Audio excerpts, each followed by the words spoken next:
Hello viewers, ఈరోజు జరిగిన CBSE 10th Telugu question పేపర్కి ఒకసారి డిస్కస్ చేద్దాము. సో దీంట్లో ఫస్ట్ వచ్చేసి విభాగం ఏలో ఒక గద్యాంశాన్ని చదివి ఇచ్చిన ప్రశ్నలకు సరైన జవాబులు రాయమని చెప్పారు. సో దాంట్లో అడిగిన క్వశ్చన్లు వాటి ఆన్సర్లు మాత్రం చూద్దాము. ఫస్ట్ క్వశ్చన్ వచ్చేసి కృష్ణా తీరంలో ఉన్న క్షేత్రం ఏది అని అన్నాడు. కృష్ణా తీరంలో ఉన్న క్షేత్రం వచ్చేసి A answer Amaravati. Answer is A Amaravati. And రెండో ప్రశ్న హంపి దేనికి ప్రసిద్ధి చెందినది? దాని ఆన్సర్ వచ్చేసి బి శిల్పాలకు. హంపి దేనికి ప్రసిద్ధి చెందినది? Answer B శిల్పాలకు. సి వచ్చేసి కైలాస దేవాలయం ఉన్న చేటు ఏది అన్నాడు. యాక్చువల్గా చోటు దట్ ఈజ్ ఎల్లోరా. కైలాస దేవాలయం ఉన్న చోటు ఎల్లోరా. C answer. కాకతీయుల శిల్పకళకు తార్కాణం. ఫోర్త్ క్వశ్చన్ కాకతీయుల శిల్పకళకు తార్కాణం 1000 స్తంభాల గుడి. C answer. అది ఫస్ట్ దాంట్లో, లేకుంటే ఇంకో గద్యా భాగం ఇచ్చాడు, దాన్ని యూజ్ చేసుకొని మళ్ళీ క్వశ్చన్ తయారు జరిగింది. 1Bలో వాటికి ఇచ్చిన క్వశ్చన్స్ మనం ఆన్సర్ చేయాలి. సో దాంట్లో వచ్చిన క్వశ్చన్స్ ఒకసారి చూద్దాము.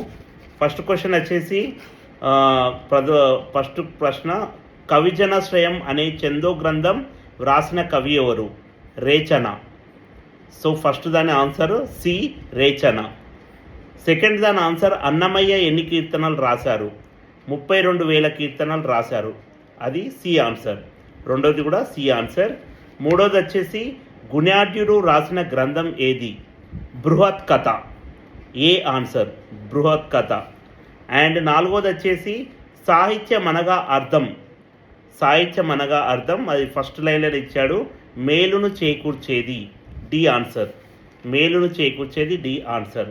అది first A and B bit answers.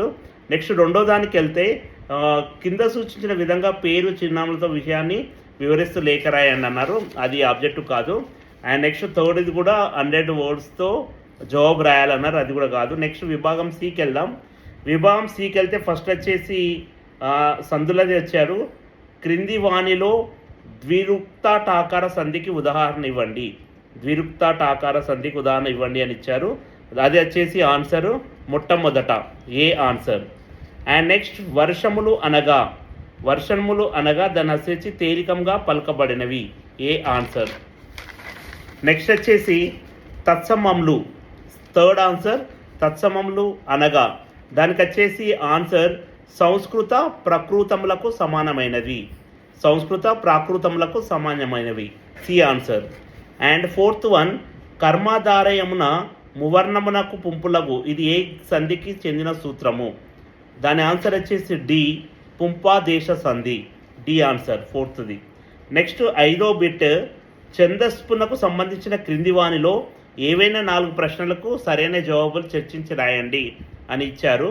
దాంట్లో మొదటి క్వశ్చన్ చదువది ఎంత కలిగిన రసజ్ఞత ఇంచుక చాలకున్న ఈ పద్యపాదం ఏ ఛందస్సుకు చెందినది అని అడిగాడు. దాంట్లో ఆన్సర్ వచ్చేసి డి. దాని జవాబు డి చంపకమాల. అండ్ రెండో క్వశ్చన్ పై పద్యపాదం నందు గల గణములు అని అడిగాడు. దానికి ఆన్సర్ వచ్చేసి బి నజబజ జజరా. B answer. మూడో దానికి ప్రాస అనగా అన్నదానికి ఆన్సర్ వచ్చేసి సి పద్యపాదంలో 2వ అక్షరం. సి ఆన్సర్ పద్యపాదంలో 2వ అక్షరం. నాలుగో ప్రశ్న మత్తేప వృత్త పద్యపాదం నందు యతిస్థానం ఎన్నవ అక్షరం అని అడిగాడు. దానికి డి ఆన్సర్ 14వ అక్షరం. D answer. ఆరో ప్రశ్నకు సమాధానం చూద్దాము. ఈ క్రింది సమాసాలకు చెందిన ప్రశ్నల్లో ఏవైనా 4 గుర్తించి రాయండి. ఫస్ట్ వన్ ఒకటోది అన్య ప్రాధాన్యత గలది. దానికి ఆన్సర్ వచ్చేసి సి బహువ్రీ సమాసం. రెండో క్వశ్చన్ శివ పార్వతులు దీనికి విగ్రహ వాక్యము. దానికి జవాబు వచ్చేసి శివుడును పార్వతీయును. శివ పార్వతులు దీనికి విగ్రహ వాక్యం, శివుడును పార్వతీయును. B answer. మూడో ప్రశ్న కమలాదలయాతాక్షి ఏ సమాసానికి ఉదాహరణ? దానికి జవాబు వచ్చేసి సి బహురీ సమాసం. బహురీ సమాసం. 4వ ప్రశ్న వచ్చేసి విద్యే ధనం ఏ సమాసం? దానికి జవాబు వచ్చేసి సి రూపక సమాసం. ఏడవ దానికి వెళ్తున్నాం ప్రశ్నకి. ఈ క్రింది అలంకారాలలో 4ంటికి అడిగిన విధంగా జవాబులు గుర్తించండి అని ఇచ్చారు. సో దీంట్లో మొదటి ప్రశ్న క్రమలాంకారానికి గల మరొక పేరేమిటి? కమలాంకారానికి మరొక పేరేమిటి? యథా సంఖ్యాలంకారం. రెండవ ప్రశ్న అతిశయోక్తి అలంకారానికి ఉదాహరణ. దానికి వచ్చేసి జవాబు సి హిమాలయ పర్వత శిఖరాలు చుక్కలను ముద్దాడుచున్నవి. అతిశయోక్తి అలంకారానికి ఉదాహరణ సి ఆన్సర్ జవాబు హిమాలయ పర్వత శిఖరాలు చుక్కలను ముద్దాడుచున్నవి. మూడో ప్రశ్నకి వెళ్తే అతిశయోక్తి అలంకార లక్షణము. దానికి జవాబు వచ్చేసి గోరంతలు కొండంతలు చేసి చెప్పుట. అతిశయోక్తి అలంకార లక్షణము గోరంతలు కొండంతలు చేసి చెప్పుట. D answer. నెక్స్ట్ 4వ ప్రశ్న యథా సంఖ్యాలంకారానికి ఉదాహరణ. ఆన్సర్ వచ్చేసి సి జవాబు రామలక్ష్మణులకు సీతా ఊర్మిళలతో వైభవంగా వివాహం జరుగును.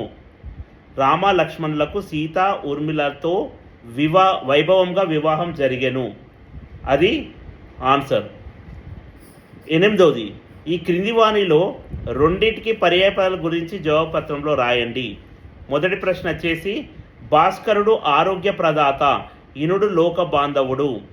దీనికి జవాబు వచ్చేసి సి భాస్కరుడు ఇనుడు. రెండవ ప్రశ్న వృక్షంలో మానవుని రక్షిస్తాయి, తరువులు మనకు వలసిన వనరులను సమకూరుస్తాయి. వృక్షంలో మానవుని రక్షిస్తాయి, తరువులు మనకు వలసిన వనరులను సమకూరుస్తాయి. దీనికి జవాబు డి వృక్షములు తరువులు.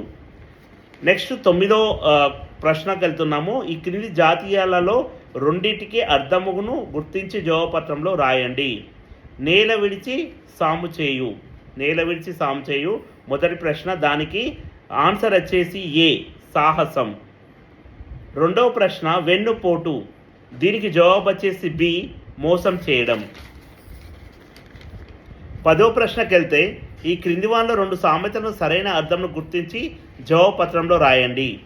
దాంట్లో మొదటి ప్రశ్న వచ్చేసి అందరూ అందలమెక్కితే మోసేదెవరు. దానికి ఆన్సర్ వచ్చేసి ఏ కొందరైనా పనిచేసేవారు ఉండాలి అనే అర్థంలో ఇది ప్రయోగిస్తారు. అనే అర్థంలో ఇది ప్రయోగిస్తారు. ఏ జవాబు.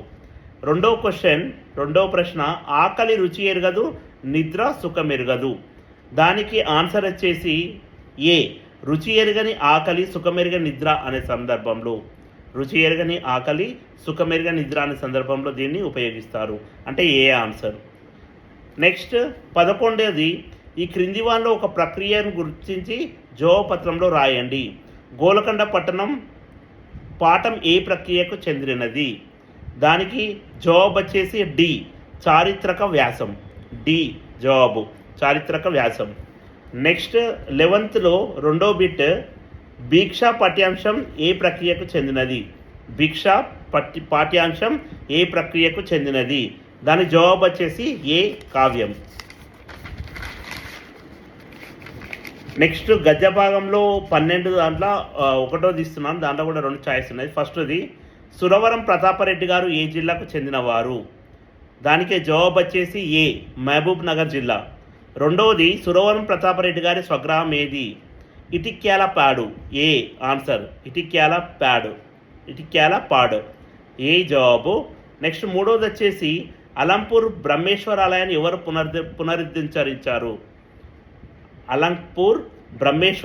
ఎవరు పునరుద్ధరించారు. దానికి జవాబు వచ్చేసి డి ఆన్సర్ గడియారం రామకృష్ణ శాస్త్రి గారు. నెక్స్ట్ 4వ ప్రశ్న. దాంట్లో హైదరాబాద్లో ఆంధ్ర సారస్వత పరిషత్ ఏర్పడడానికి ముఖ్య కార్యక్రమాలు. గడియారం రామకృష్ణ శర్మ. D answer. హైదరాబాద్లో ఆంధ్ర సారస్వత పరిషత్తు ఏర్పడడానికి ముఖ్య కారకులు ఎవరు. అది వచ్చేసి గడియారం రామకృష్ణ శర్మ. డి జవాబు. నెక్స్ట్ ఇది 12 కూడా ఉంది. ఇది రాస్తుంది అయిపోలేదు. ఓకే, ఇది కూడా చాయిస్. నెక్స్ట్ క్వశ్చన్స్ ఉన్నాయి. సో దీనిలో ఏమైనా మిస్టేక్ ఉంటే మీరు కామెంట్ బాక్స్లో కామెంట్ చేయొచ్చు. నో ప్రాబ్లం, అప్డేట్ చేస్తాను ఆన్సర్. Thank you. పింక్ చేస్తాను, అప్డేట్ చేస్తాను. Thank you very much. Wish you all best for remaining exams.